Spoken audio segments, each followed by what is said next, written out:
Good evening and welcome again to another episode of Tok Piksa. I'm Fabian Hakalits. Tonight we look at some of the latest developments in the Autonomous Region of Bougainville. We begin with one high-impact project, the Buka Ring Road upgrading and sealing. The Buka Ring Road project is being jointly delivered by the National and Autonomous Bougainville governments, funded under the Special Intervention Funds, or SIF. This project aims to improve the transport infrastructure networks and drive economic activities so that people can better access services.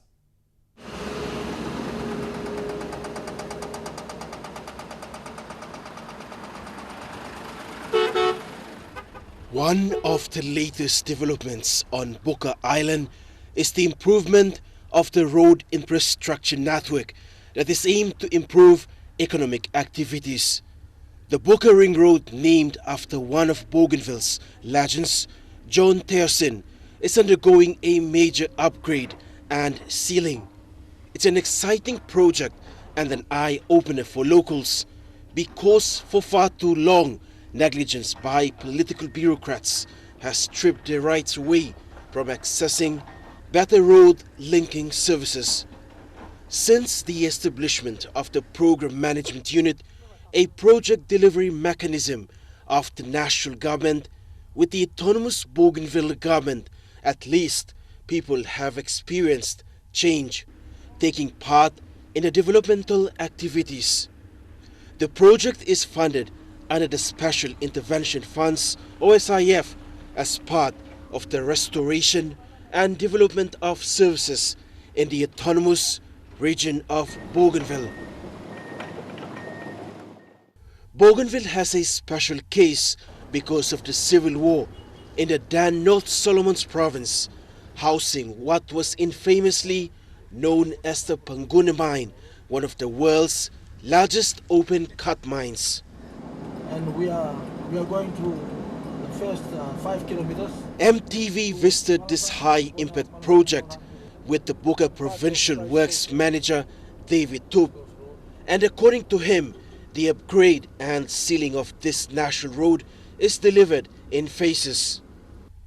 First phase is the 20 kilometers of road from Malasang, Chitalato constituency to Malis, Hagogohe constituency, and costing 36 million kina. The contractor is Jomic Earth Moving Limited. 10 kilometers is the second phase from Salasa, Hagogohe constituency to Hagus, Halia constituency, at a tune close to 22 million kina. River Construction Limited is the contractor. The remaining 35 kilometers is from Catskets, Halia constituency to Kesa, Haku constituency, which is the northern tip of Buka Island. It will cost around 90 million kina. Phase 2 of the project covers 10 kilometers of upgrading and sealing, 2 coach seal. The pavement width of 6.5 standard road, and it goes started from the village of Salasa to Hagos on the Buka East Coast Road. Okay, the project so far, we've done all the base material, sub-base material, and we will seal this road within the next 3 weeks. The road design has been improved, incorporating all the drainage system so the road can last for years, including the footpaths for schools. Actually improved the design for the road, incorporating all the drainages that will help this road last for quite a number of years, probably more than 20 to 30 years, so that it doesn't disturb the vehicles and the pedestrians too as well coming out from the road. The Autonomous Bougainville Government's Technical Services Department has confirmed that Phase 3 of the Buka Ring Road project will continue once documentation for tenders are finalized. Phase 3, which is 35 kilometers, which will go as far as the end of the island towards the north at Kesa. that the funding from the national government, which is under the Special Intervention Fund allocation, is released so we can proceed with that. The Technical Services Department has warned road contractors to fulfill contractual obligations and ensure work is properly completed. Failure in doing so will result on the non-release of the retention sum. We have a 12-month maintenance period, a guarantee period where if there's any defects like on the roads or buildings and other contracts within that period, the contractor has the responsibility to have all these defects rectified. Once the Buka Ring Road is completed, the practical completion certification will be signed for the maintenance period of 12 months, which are part of the contractual obligations for contractors. And the contractor is liable for any defects, and once we certify that nothing has gone wrong within that period, then the contractor can claim for the release of the retention sum. And a warning to contractors: failure to rectify defects or faults will result on the contracts terminated and payments made to other contractors based on the retention sum. Mr. Chilu said that it was about time standards were followed, including the occupational health and safety, so roads can last for years without defects or faults. And where there is new development, people must take ownership by maintaining its cleanliness and drive safely. TUP says awareness will be conducted to communities. There will be awareness throughout the community on various traffic consciousness of road pedestrians and school children, and including people. The Buka Ring Road project is believed to drive the economic activities and improving traveling time from people's doorsteps to Buka town.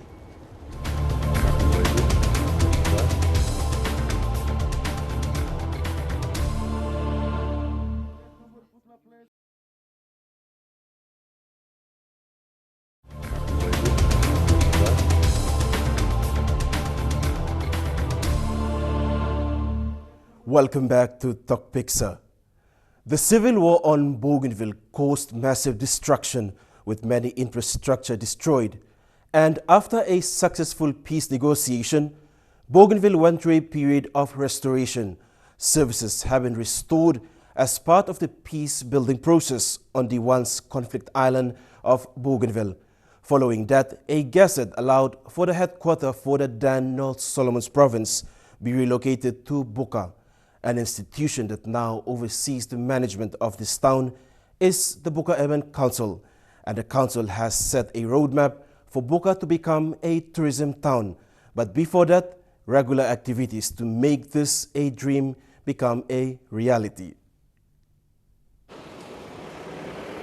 The Buka Urban Council is driving an awareness to educate the general public on cleanliness of maintaining Buka town's image. The council has embarked on a strategy to conduct wide range of activities that will harness the dream of making Buka town as a tourism zone of Papua New Guinea's Autonomous Region of Bougainville. Buka town manager Edward Kanai has already instilled this vision, beginning with the staff of the Buka Urban Council who will take the lead. And it has started with the regular cleanathon that will involve the public and private sectors operating within the jurisdiction of Buka town. The cleanathon is just an activity, part of working towards making a town become a clean town, and it's attractive to everybody that comes. I think there's a lot of progress. Already you've seen Buka is changing slowly, but we will get there. Yeah. So it's going to be a quarterly event. We're going to make sure that everybody joins in, and so they take responsibility of the cleanliness of the town. This month, Buka Urban Council conducted the Cleanathon, Hojana, Haila, Kobu, Yete Village, and around the Buka town area. The Cleanathon didn't only involve staff of the Buka Urban Council, but also individuals like Gladys Stoop, who is a primary school teacher, and Immaculate Tauva, who took time off from the busy schedule and joined in the awareness campaign, Tourism Driven Town. Walk long and minol sa mipla walk like out in town lo by keep clean mipla walk like in town lo mipla it be must clean and been updating. Improving the image of Buka Town has been a concern for LV Alphonse, who works with the Buka Urban Council. Maintaining town lo yumi so that town lo yumi can look clean. Because mipla walk look sabi also today we got plenty tourists only walk come inside now lo town lo yumi so mipla sekat is la ting lo cleaning town. An appeal has been launched to individuals in the public and private sector to join the awareness campaign, Tourism Driven Town. Town mipla mas cleaning because mipla look out him want mahat lo mipla feel proud because town lo yumi now and me look clean mipla hama mas turu lo mipla mas maintain him this la kind look where town me got now. We conducted an operation called the Operation Lookout in Place. That operation was basically to ensure there's maximum compliance with all the laws and rules and regulations of how the business are conducted in Buka. And when I came in as a town manager, I make sure that it's like conducting an audit in town, finding out who is in my town, what are they doing, what type of business they're doing. So apart from just looking through the registry that I have in my office as who is registered, who is not, I wanted to make sure that we conducted that operation with the approval of my board and also all the organizations. So I'm thankful that we had immigrations send an officer, we had customs involved, we had IRC, but they were not available at the time, and tax office for ABG. We have census board, Nakia, quarantine, everyone as an integral approach, and me as the town manager together with the police. So we checked all the foreign businesses and made sure that no one was operating illegally in Buka, and so that was what happened. That is part of the many activities that are going to take place. Now recently, the Buka Town Tourism Development Plan Initiative 2016 to 2020 was launched, which all these regular events like the Cleanathon are part and parcel of. The Buka Urban Council's new logo was also launched. The launching was officiated by National Tourism, Arts and Culture Minister Tobias Kulang and Autonomous Bougainville Government Associate Minister for Tourism Robert Hamel Sawa. We know that we have a vision, and our vision is we want to make sure that Buka Town is declared a hub by 2018. And I've been talking about it under our tourism development program. And so what's going to happen is in this program we have 4 components. The first one is the tourism infrastructures.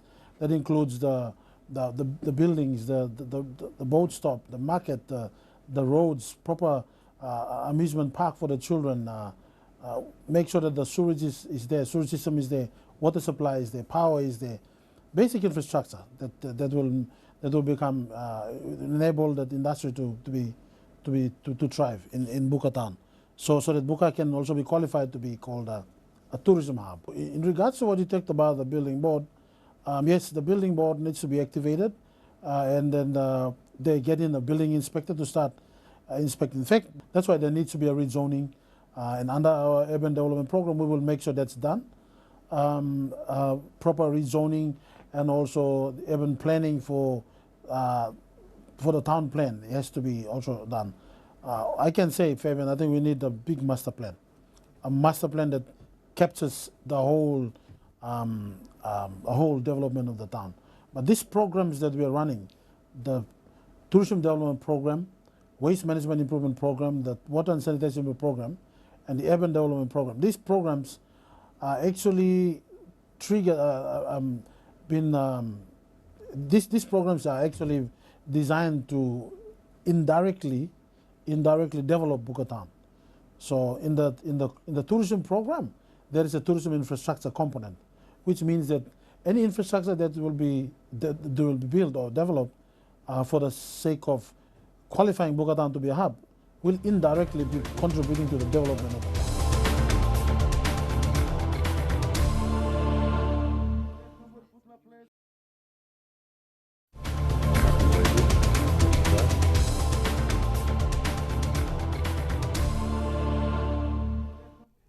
You're watching Tok Piksa.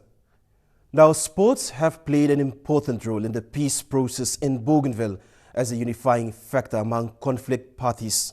But for now, let's check the history books for the code of Rugby League.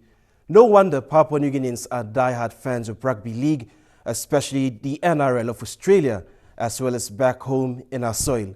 Did you know what? The state of origin originated in the Autonomous Region of Bougainville, while the first state of origin match was played at Torquay, following Australia's victory in the World War II. The state of origin is a celebration of Australia's victory after the war. We now look at the revival and development of the Rugby League Code.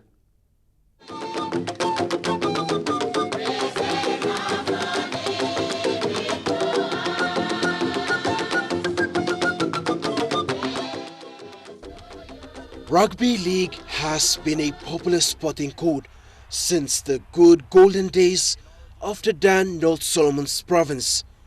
But the history of the Rugby League code still and will forever remain with Bougainville, because Bougainville hosted the first state of origin.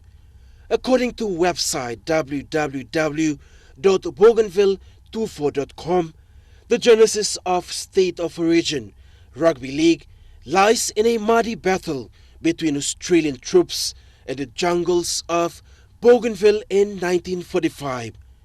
After World War II ended in 1945, some great Australian soldiers who served in Bougainville participated in a game of rugby league between Queensland and New South Wales in Torquay, just days before the soldiers' wartime deployment in Bougainville ended.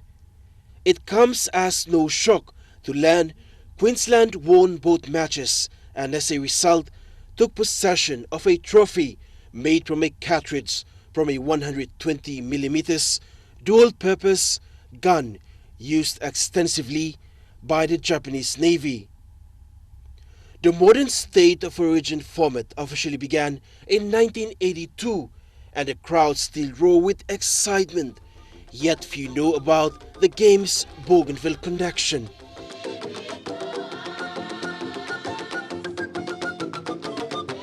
The Bougainville Rugby Football League in appreciation will erect a monument in Torquay to mark this special event in the history of sports that will also become a tourism attraction. I think that is the way to go. That is the way to go, and people, especially the blues and maroon supporters down south, they want to come up here. They want to see the original, the place that has been played, and to be honest, I believe these people will be flooding to Torquay to see the place, and it's going to be a historical place. These people leave a legacy. Now we got to live on. A couple of these players are also from Torquay. Just got them in. They played a couple of minutes and then they go south. Some of them are still there or they're dead. But that is where state of origin starts. So we need to embrace that. We need to embrace it. And as the new board of Bougainville Rugby League, we are focusing around that area. Try to get Rugby League as the marketing place for tourism. Some of Papua New Guinea's top players who formed the team Kumuls were from North Solomons, like Lauta Toy, who is now the member for North Bougainville, in the national government, former Autonomous Bougainville government, acting Chief Secretary Chris Seriousy, and others, just to name a few. With the Bougainville Rugby League revitalized, they have expressed interest to help move the code forward. There seems to be, there is a willingness, regardless of the business or whatever, in politics or whatever, they are willing to come back and help. And we have Chris Seriously, we have Lauta Atoe, we have Francis Sanesi, we have Bernard Wakechi, we have Oti Yositau, who is the currently coach for Araba side. And these are some of the best players ever, produced in Bougainville, and they took rugby league by storm in that time, And for them to come in on board, it is going to be a bonus. It's going to be a bonus for Bougainville Rugby League. Some policies have been passed to ensure that players stick to rugby league. They will be developed to represent the Autonomous Region of Bougainville in future domestic and international sporting events. I rule a line, I told the management and also the clubs that if you want to play rugby league, you play rugby league. You want to play rugby union, you play rugby union. Or you want to play soccer, you play soccer. For that matter, you don't have to jump. You stay with the code. Because the one thing that I'm really concerned about is the safety of the players. The safety of the players. If you are registered, you are insured. If you are not registered, you are not insured. For rugby league, we are doing that. For example, we have a problem with us here in Bougainville. We have to rule a line. That precedent has been set. We have to remove, from the old type of, running sports in Bougainville. Under Bougainville Rugby Football League President Robert Critchley, the code has been revitalized. The management's focus now is to develop the code and bring it to another level with a brighter future. So my plan for this year is just to lay down the foundation for next year, because we're trying to get the interest of all the players back again into rugby league, tell them the rugby league is still alive under our new management, and that we can offer a brighter future for our talents instead of them just playing rugby league and not have something come up. At least they have some sort of future playing for Guris or playing for Hunters. So this year it's going to be a very busy and very interesting year. And under my new leadership and management, hopefully I can do my best to promote the game and get everyone back interested into Buka Rugby League. And I just urge everyone else, to support us. We're still looking for a major sponsor. And that's all we have for tonight. Until we do this again, same time next week. From the Tok Piksa team, I'm Fabian Hakalits. Pleasant viewing. It's bye for now.